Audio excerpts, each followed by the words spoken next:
가급적이면 저희가 쓰려고 만들어 놓은 일반 설정 템플릿을 열어서 가지고 오시고, 레이어가 만들어져 있으시면은 좀 편하실 거고요. 레이어 확인해 주시고, 치수 설정까지 되어 있으니까 뭐 크게 문제는 없으실 것 같아요.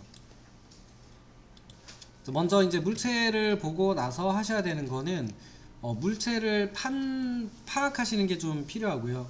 물체를 파악하고 나시면은 어떻게 얘를 그려 나갈 것인가에 대한 순서 계획을 좀 세우시고, 한 번에 다 그리려고 하실 필요는 없습니다. 그래서 이제 그 형상을 파악하고 작업 순서를 좀 세우신 다음에 하나씩 하나씩 그리면서 찾아가시면 돼요.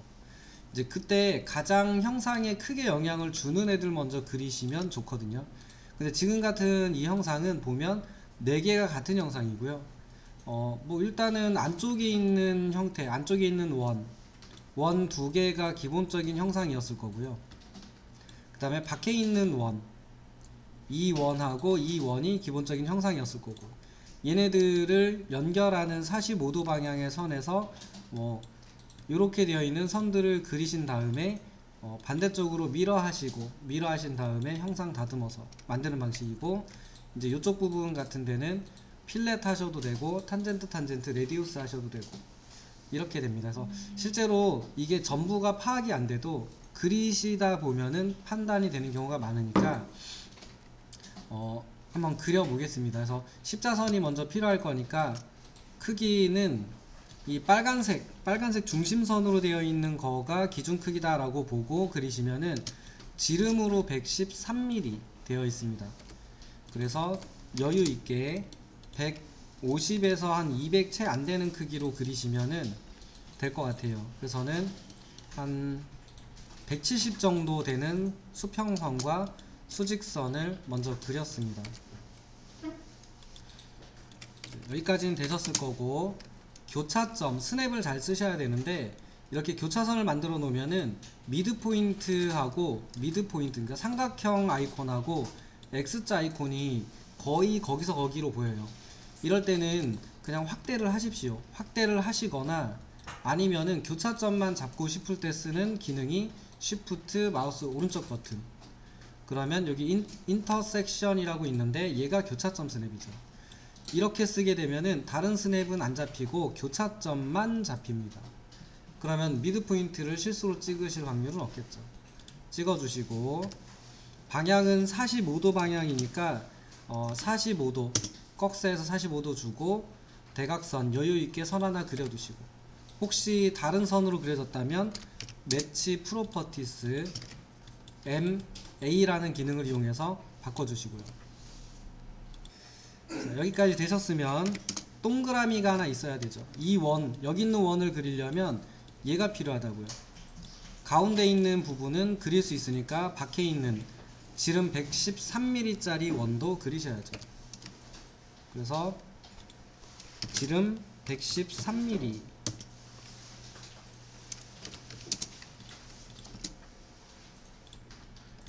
그러면은 이제 서클로 가운데 부분에 있는 원, 안쪽에 기준되는 원, 지름 64, 지름 63mm, 지름 63mm 하나 그릴 거고, 그 다음에 안쪽에 있는 거, 이 밖에 있는 원이 63mm고요. 안쪽에 있는 원은 반지름 27mm 이렇게 되어 있습니다.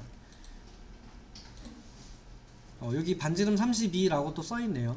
그래서 반지름으로 27mm까지 원을 그리고요. 이 바깥쪽에도 원 2개가 있어요. 반지름 10mm, 그 다음에 반지름 13mm, 이렇게 2개씩에 있는 원을 먼저 그리시면 될 것 같네요.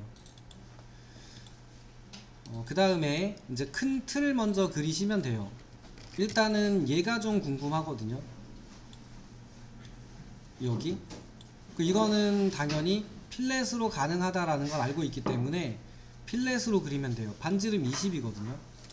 그러면 일단 그려볼게요. 서클이 아니고 필렛 레디우스 20 하셔서 원하고 원 찍어주시면 이거 맞죠?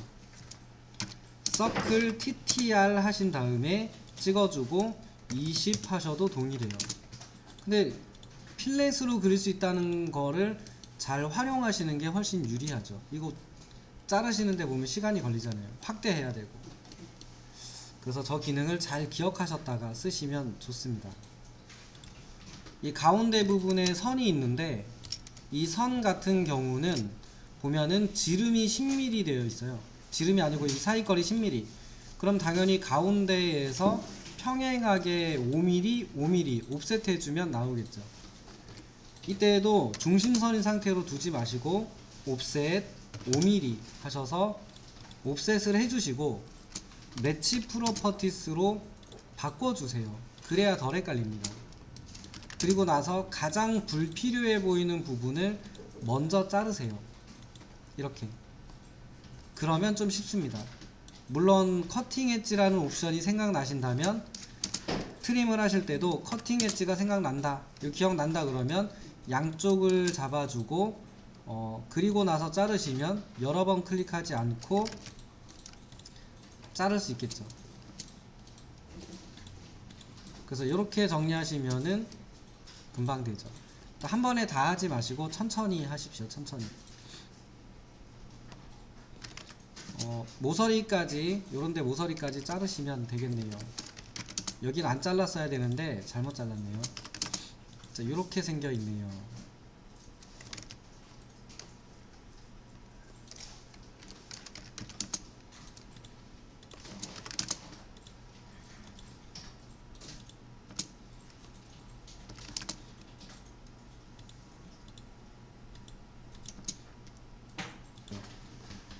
미러를 한다라고 하면은 선택할 때도 클릭 하셔도 되는데 여기 있는 원까지 굳이 할 필요 없으니까 왼쪽에서 이렇게 잡으면 튀어나와 있는 부분만 잡히겠죠.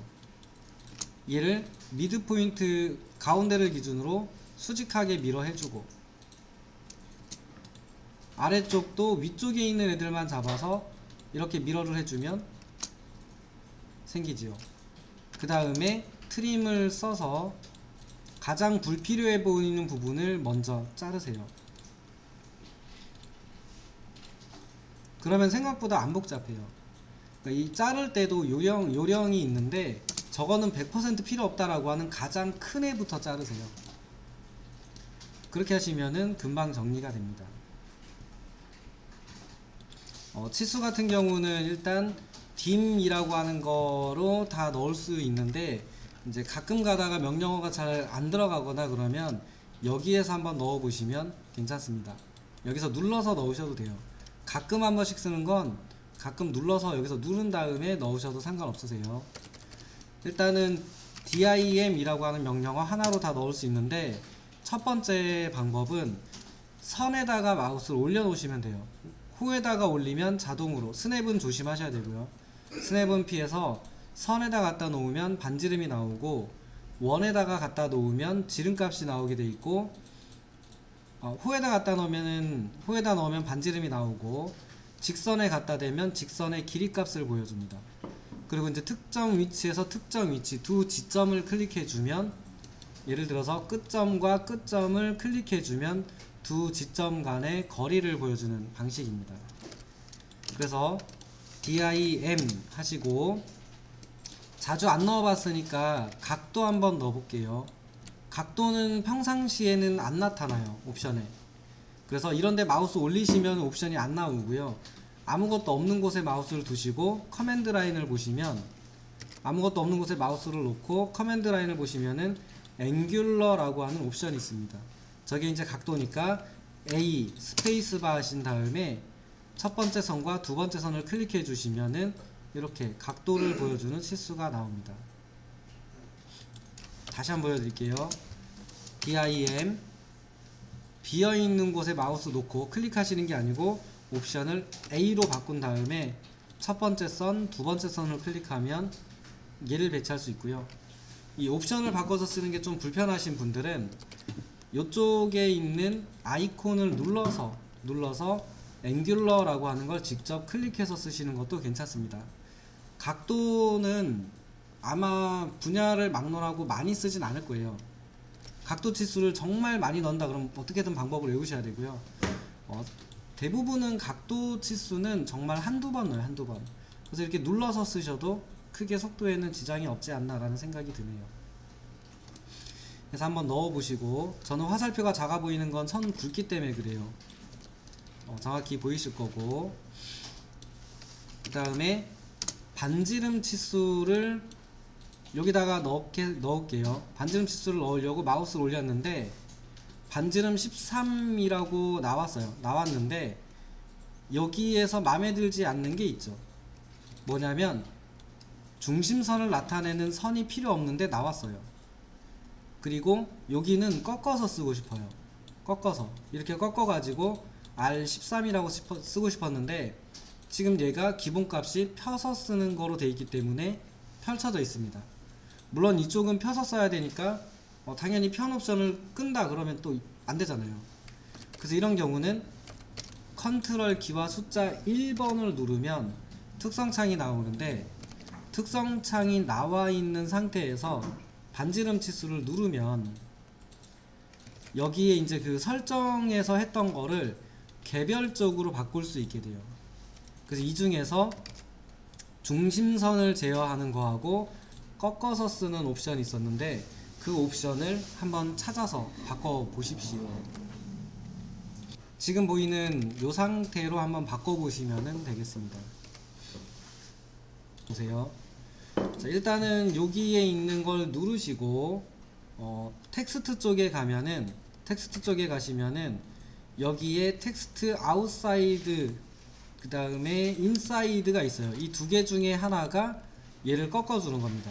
근데 얘가 안쪽으로 써지느냐 바깥쪽으로 써지느냐에 따라서 인사이드를 꺾어야 되느냐 아웃사이드를 꺾어야 되느냐가 달라질 뿐입니다. 근데 인사이드 아웃사이드 모르겠다 그러면 둘 중에 하나 바꿔보고 아니면 아래 건 거죠. 그렇게 찾으시면 됩니다. 이거는 이제 저는 바깥쪽으로 이렇게 썼기 때문에 아웃사이드 값을 오프 해주면은 꺾일 거고요. 그 다음에 이 중심선까지, 여기가 중심선이라고 나타내는 선이 나오는데 이 선 같은 경우는 핏에 있는 옵션입니다. 핏에 있는 이 값을 오프 해주시면은 중심선을 나타내는 마크를 꺼줍니다. 그래서 이 값을 끄시면은 중심선까지 나타내는 값을 꺼주게 돼 있어요. 만약에 이 값이 활성화가 안 돼 있을 때, 텍스트에 있는 인사이드 아웃사이드 값이 활성화가 안 되어 있을 때는 이 치수를 배치하실 때 여기에다 이렇게 놓으시면 그래요. 좀 바깥쪽으로 길게 빼서 놨거든요. 이런 경우는 이 값이 비활성화 됩니다. 비활성화. 그래서 이런 경우는 리셋을 한번 해주셔야 돼요. 문자에다가 마우스를 올리고 있으면은 여기에 리셋 텍스트 포지션이라는 옵션이 뜨는데 이렇게 포지션을 리셋 한번 해주시면은 꺾어서 쓸 수 있게 활성화가 됩니다. 리셋 한번 하시고 쓰시면 꺾어서 쓸 수 있으세요.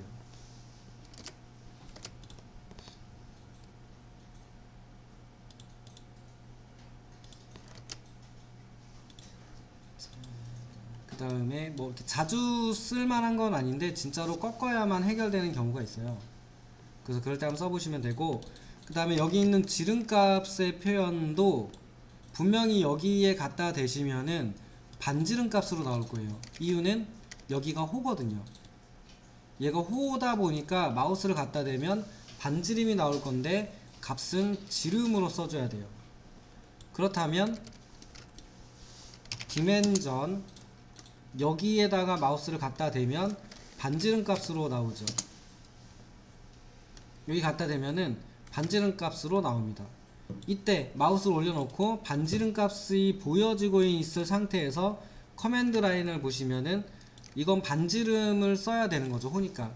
그런데도 불구하고 지름 값으로 표시하고 싶다 그러면 옵션을 D로 바꾸시고 클릭하신 다음에 누르면 안 되고 올려놓은 상태에서 커맨드 라인에 다이아미터라고 보일 때 D라고 넣고 엔터를 누르시면 마우스 올려놓고 D 스페이스바 그리고 다시 올리시면은 지름값으로 나오죠.